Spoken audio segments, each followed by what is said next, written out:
जय हिंद दोस्तों, आप सबका स्वागत है सेल्फ सेक्शन बोर्ड। हमारा मोटो है concept clear like crystal solid like rock. मतलब हम आपके कॉन्सेप्ट इतने क्लियर और इतने सॉलिड बना देंगे कि आप आसानी से कोई भी एग्जाम क्लियर कर पाओ। ठीक है, आज का हमारा मैं आप सबका दोस्त रोहित कुमार।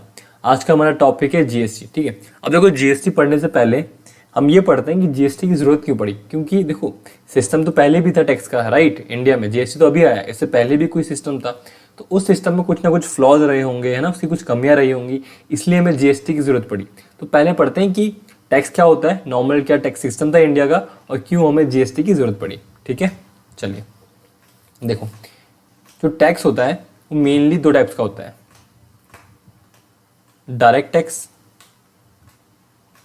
और आपका इनडायरेक्ट टैक्स। और आपका इनडायरेक्ट टैक्स, अब देखो डायरेक्ट टैक्स वो टैक्स होता है जो आप डायरेक्ट गवर्नमेंट को पे करते हो। ठीक है, आप किसको पे करते हो? डायरेक्ट गवर्नमेंट को। जैसे इनकम टैक्स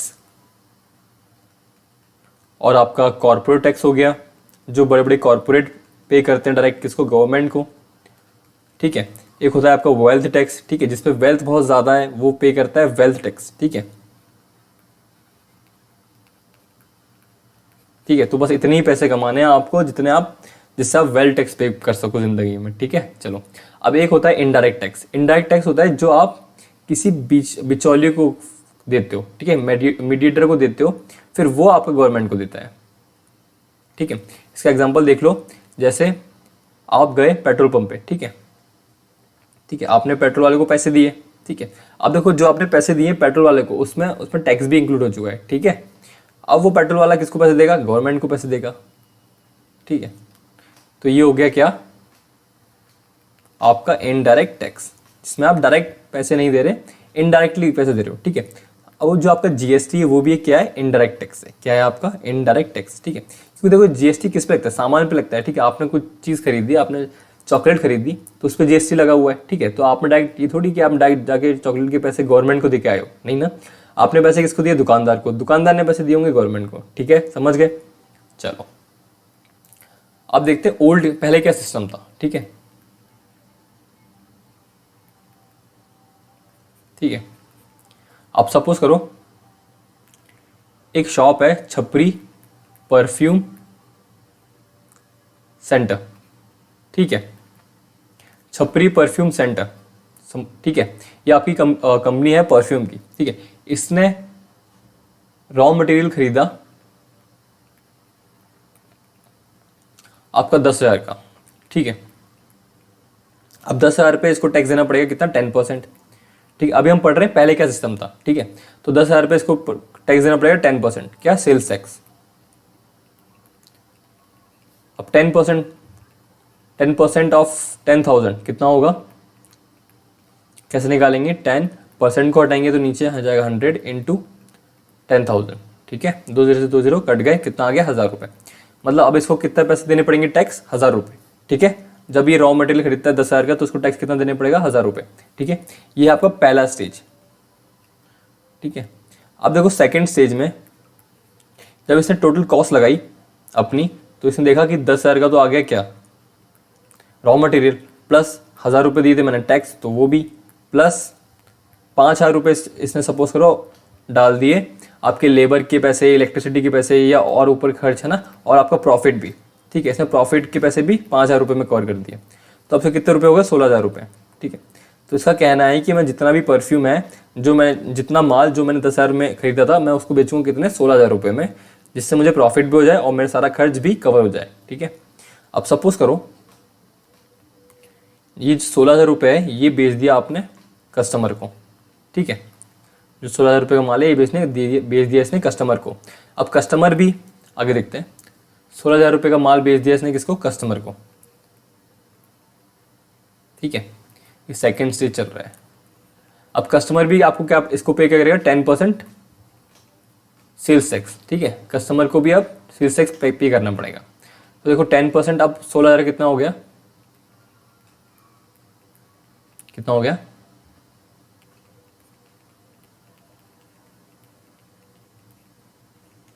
कितना हो गया? 1,600।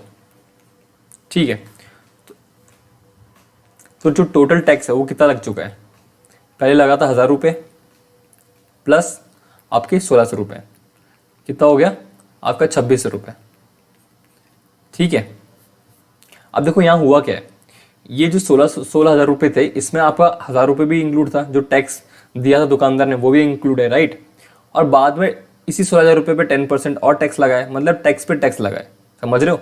फिर समझो, ये जो 16,000 रुपये थे इसमें 1,000 रुपये इंक्लूड है, ठीक है, 1,000 रुपये क्या था, टैक्स था, ठीक है। फिर बाद में जो कस्टमर ने आपको सेल्स टैक्स दिया है उसने क्या 10% दिया 16,000 रुपये का, और 16,000 रुपये में पहले से टैक्स इंक्लूड है, मतलब टैक्स ऑफ टैक्स, मतलब टैक्स पे टैक्स लग रहा है। जब टैक्स पर टैक्स लगता है उसे हम कहते हैं कास्केडिंग इफेक्ट। क्या कहते हैं, कास्केडिंग इफेक्ट।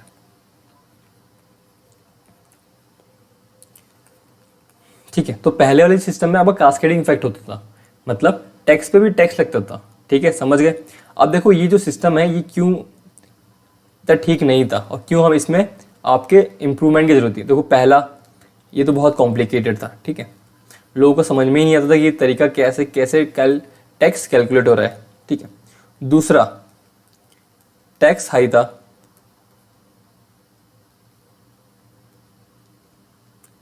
टैक्स क्या था, हाई था, क्योंकि टू स्टेजेस में दो स्टेजेस में टैक्स लग रहा है, एक पहले स्टेज में जब रॉ मटेरियल खरीद रहे हैं और एक लास्ट स्टेज में जब आप कस्टमर को बेच रहे हो, ठीक है। इससे क्या होता है, टैक्स हाई हो जाएगा, ठीक है।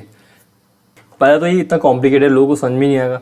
अगर लोगों को समझ में नहीं आएगा तो वो बंदा एक बार दे भी देगा पैसे। दूसरा, अगर उस बंदे को समझ में आ गया तो वो समझ जाएगा यार ये तो है ना, ये बहुत ही बेकार व्यवस्था है, ये तो है ना, इतना ज़्यादा टैक्स देना पड़ रहा है, तो वो क्या करेगा, वो टैक्स देने से बचेगा।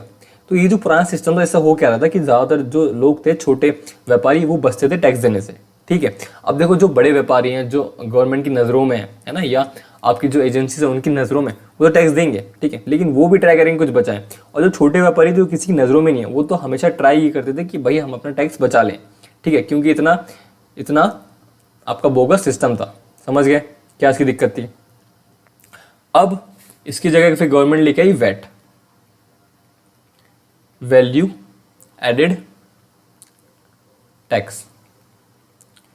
इसमें क्या हुआ, आपको जो पहले स्टेज में आप पैसे दे रहे थे, ये जो पहले स्टेज में टैक्स दे रहे थे वो आपको ना, वो गवर्नमेंट क्या कर देगी, रिटर्न कर देगी। गवर्नमेंट क्या कर देगी, आपका रिटर्न कर देगी, ठीक है। और ये था थोड़ा सिंप्लीफाई फॉर्म, है ना, इसने जो टैक्स के तरीके का तो क्या कर दिया, थोड़ा सिंप्लीफाई कर दिया, ठीक है। दूसरा, इसने कैस्केडिंग इफेक्ट को खत्म करा, ठीक है। जब पहला फेज में जो टैक्स था वही नहीं लग रहा तो टैक्स पे टैक्स लगने का सवाल ही नहीं उठता, राइट, क्योंकि पहले पे टैक्स नहीं लगा, जो टैक्स था वो सिर्फ लास्ट में लग रहा है अब, ठीक है। तो कैस्केडिंग जो इफेक्ट था वो खत्म हुआ है इसकी वजह से, समझ गए।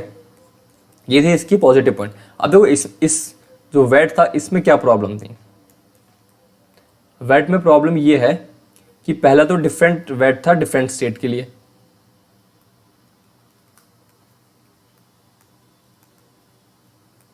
अब डिफरेंट वैट है डिफरेंट स्टेट के लिए, ठीक है। तो अभी भी थोड़ा कंफ्यूजिंग हो जाएगा, ठीक है, कि अलग स्टेट में अलग वैट देना पड़ता है, अलग स्टेट में अलग वैट। तो देखो सिंप्लीफाई तो हो गया लेकिन अभी थोड़ा कंफ्यूजिंग है, बहुत सही तरीके से अभी भी ये सही नहीं हुआ है, ठीक है। दूसरा ये, इसमें सर्विस इंक्लूड नहीं थी, ठीक है। वैट था सिर्फ किस पे, सेल्स पे, किस पे, सेल्स पे, ओनली ऑन सेल्स, ठीक है। तीसरा, अभी भी जो और जो आपके एक्स्ट्रा टैक्स थे, जैसे एक्साइज ड्यूटी हो गई, है ना। एक्साइज ड्यूटी क्या होती है समझ लो। एक्साइज ड्यूटी एक तरह का इस टैक्स होता है जो सिर्फ कुछ प्रोडक्ट्स पे लगता है ना। जैसे एक्साइज ड्यूटी लगती है आपकी टोबैको पे, है ना, आपके लिक्वर पे, ठीक है, कुछ स्पेसिफिक प्रोडक्ट पे हम गवर्नमेंट लगाती है, ठीक है, उसे कहते हैं एक्साइज ड्यूटी। इसमें क्या होता है, इसमें आपके जो मैन्युफैक्चरर होगा वो भी आपका टैक्स देता है और जो खरीद रहा है वो भी आपका टैक्स देता है, ठीक है, समझ गए। चलो अब देखो और टैक्स है, जैसे एक्साइज ड्यूटी हो गया, इसमें अभी भी कास्केडिंग इफेक्ट लग रहा था, ठीक है। तो एक हो गया आप कस्टम ड्यूटी, उसमें भी आपका क्या एक्साइज ड्यूटी लग रहा था, ठीक है। तो अभी भी बहुत सारे टैक्स है जिसमें अभी भी कास्केडिंग इफेक्ट लग रहा था, तो ये सारी प्रॉब्लम थी, ठीक है, वैट के आने के बाद। अब फिर क्या हुआ, फिर गवर्नमेंट लेके आई आपकी जीएसटी। अब देखो जो जीएसटी है ना वो भी एक वैट ही है, ठीक है, लेकिन यूनिफाइड वैट है, मतलब जो वैट की प्रॉब्लम थी कि वो पूरे कंट्री में अलग अलग है उसको यूनिफाइड कर दिया। अब मतलब पूरी कंट्री में एक ही तरह का वैट है, उसे कह दिया जीएसटी। दूसरा क्या किया, इसमें सर्विस ऐड कर दिया, ठीक है। जीएसटी की फुल फॉर्म क्या, गुड्स एंड सर्विस टैक्स, इसमें सर्विस भी ऐड कर दिया। देखा होगा आपने, अगर आप होटल में जा रहे हो, अब आप किसी भी बढ़िया रेस्टोरेंट में खा रहे हो, तो वहाँ पे एक तो आपका जो आपने खाया उसका पैसा प्लस आप सर्विस टैक्स दोगे, राइट। ठीक है, अब सर्विस टैक्स लिखा नहीं आता, वहाँ जीएसटी लिखा आता है, क्योंकि वहाँ सर्विसेज भी ऐड हो चुकी हैं। अब देखो ये रेस्टोरेंट वाला ये क्या है, सर्विस ही तो है, राइट। चलो इसमें सर्विस भी ऐड हो चुका है अब। और इसने और क्या कर दिया, मोर सिंप्लीफाई कर दिया प्रोसेस को, क्या कर दिया, मोर सिंप्लीफाई कर दिया। ठीक है, टैक्स को क्या कर दिया, रिड्यूस कर दिया टैक्स, क्योंकि अब एक तो पहले एक ही फेज में टैक्स दे रहे हो, है ना। जो पुराना सिस्टम जिसमें 2 फेज में टैक्स देना पड़ता था वो भी चक्कर नहीं हो रहा है ना। तो टैक्स भी रिड्यूस हुआ है इसमें। ठीक है, और थोड़ा सिंप्लीफाई हुआ तो लोग विश्वास कर पा रहे हैं और लोग थोड़ा समझ पा रहे हैं। ठीक है, टैक्स कम है तो लोग भी बच नहीं रहे टैक्स देने से, लोग भी टैक्स दे रहे हैं। समझ गए, ठीक। अब देखो इसका कुछ और थोड़े पॉइंट्स हैं वो समझ लो कि ये क्या है, ये डेस्टिनेशन बेस्ड टैक्स है। क्या, destination based tax. Destination based tax का मतलब होता है, टैक्स का मतलब है कि स्टार्टिंग जो किसी प्रोडक्ट की स्टार्टिंग होती है वहाँ टैक्स नहीं देना। कब देना है, एकदम एंड में, जब डेस्टिनेशन में ये जब बिकता है जो कस्टमर टैक्स देगा वही आपका जीएसटी है। समझ गए, तो एकदम जो एंड प्रोसेस में इसको टैक्स लिया जाता है जीएसटी को। ठीक है, समझ गए। अब फिर कुछ और पॉइंट्स हैं वो देख लो। पहला, 2014 में ये आपका इंट्रोड्यूस हुआ था 122nd कॉन्स्टिट्यूशनल अमेंडमेंट बिल। ठीक है, ये इसका नंबर था जीएसटी बिल का। ठीक है, 2014 में ये पेश हुआ था। 2016 में ये राज्यसभा से पास हुआ, राज्यसभा से पास हुआ आज 101 कॉन्स्टिट्यूशनल अमेंडमेंट एक्ट। ठीक है, ये एक्ट का नंबर है और जो ऊपर वाला है वो क्या है, वो बिल का नंबर है। ठीक है, समझ गए, ठीक है। तो होप आपको लेक्चर अच्छे समझ में आया होगा। ऐसी हंसते रहिए, मुस्कुराते रहिए। Rohit Kumar signing off.